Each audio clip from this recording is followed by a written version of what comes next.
Hi guys, my name is Macc Rosay, and my real name is Kamukhelo actually, by the way, but I go by the name Macc Rosay. That's just a name that was created by myself and a friend of mine, but it essentially defines me as a creative and who I am today. So yeah, I just wanted to share my journey and my story. And if you like this video, don't forget to click the thumbs up, subscribe. Basically, I really, to be quite honest, I'm very grateful for the family structure, the support structure I've had growing up, because I never felt different. I never ever really felt different until I stepped out into the world, and I only realized that there are certain things about me that are not like other kids or other people around me, and there are also certain things that people don't understand, like why do you wear sunscreen, why do you wear glasses and then you still can't see properly. Like those are small things that I started to notice as I went out into the world. But at home, I really feel like at home they nurtured, obviously, I feel like there was an element of fear because they didn't really understand how the world is going to receive me with being a person who has albinism. In a black community, I do understand that it's a very unusual thing, and people are still not, I would say people are still not comfortable with that. They haven't really come to terms with it, or people still don't understand what actually albinism is. So I just think that with them even not understanding or knowing, the little knowledge that they had, they literally just tried to make the best out of it, and they never even made me feel different. So like I said, I only noticed it when I went out into the world. But one thing my mom always tells me is when I was in hospital and you were born, the nurse's reaction was very weird. And these are things that I'm actually talking about, that it's people still get shocked, but it's it happens. It's a normal thing to happen, but people still act very shocked. And she's just I saw you, and I was just she was just, I don't know, she never obviously anticipated it, but she was this is what God gave me, and it's okay. I don't care what people are going to think about her. They might say this, they might say that. So I think that energy rather has been circulating in the house from when I was born to until I was grown and I could go to school. So I never felt really different, and they tried to accommodate me as much as they could, in terms of them knowing that I need sunscreen and stuff like that. Certain things that I needed, they always provided and made sure would see I have those things, and I feel they also tried to get as much information.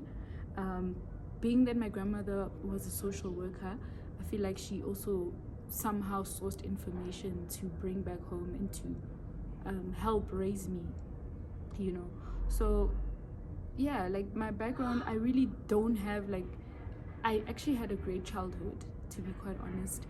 I know some people portray albinism in not a great light, or you have to struggle, or you have to go through things. But to be quite honest, I had a really great childhood. I had they always made sure that I had the things that I liked, and I've always been a creative at heart. I've always loved I've always loved unique things, and they've always encouraged that.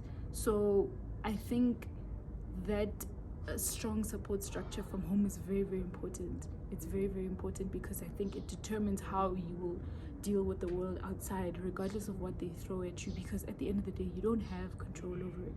So personally for me, I wouldn't say I struggled as much.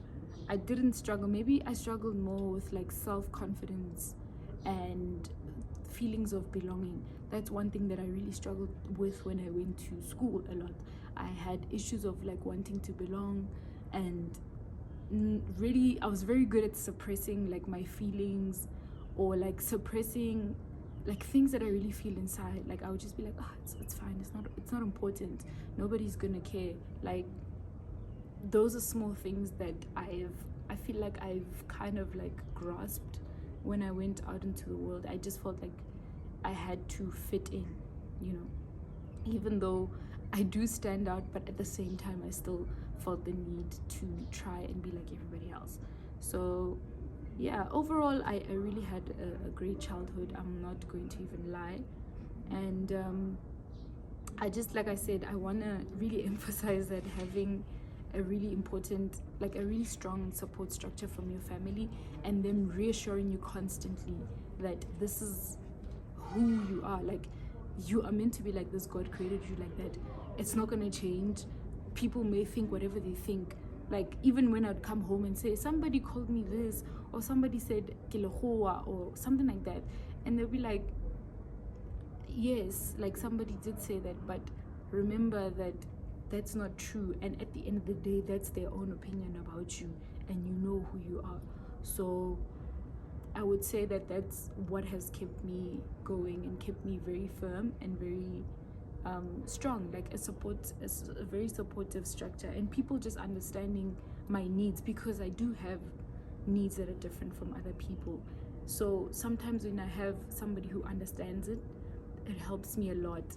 But even in that, like, I've become too much of an independent person, because I tend to not want to rely too much on people, because people tend to look at me and then they feel bad for me, or they pity me because, oh, I can't see, or I can't do that. And I try so hard to move away from that narrative and be like, no, you don't have to. If I need help, yes, I do. Help me out, but don't feel sorry for me like I can't manage by myself. So those are some of the things like I'd really like to highlight. Just because I may have certain comorbidities, it doesn't mean that I can't do for myself in certain ways, and even other ways. I know how to figure out stuff. You know, I think that's another skill that I've developed. Like, I know how to figure things out and make them work for me in a way that I will be as effective, and it won't even look like I actually was struggling. But at the same time, if I don't have people seeing that I need help, or trying to understand that I'm not necessarily, I don't want you to pit me, I don't want you to feel bad for me, but I just want you to help me. And then sometimes when I have that, it really also, it makes me feel really good inside, because I know that I can have someone that I can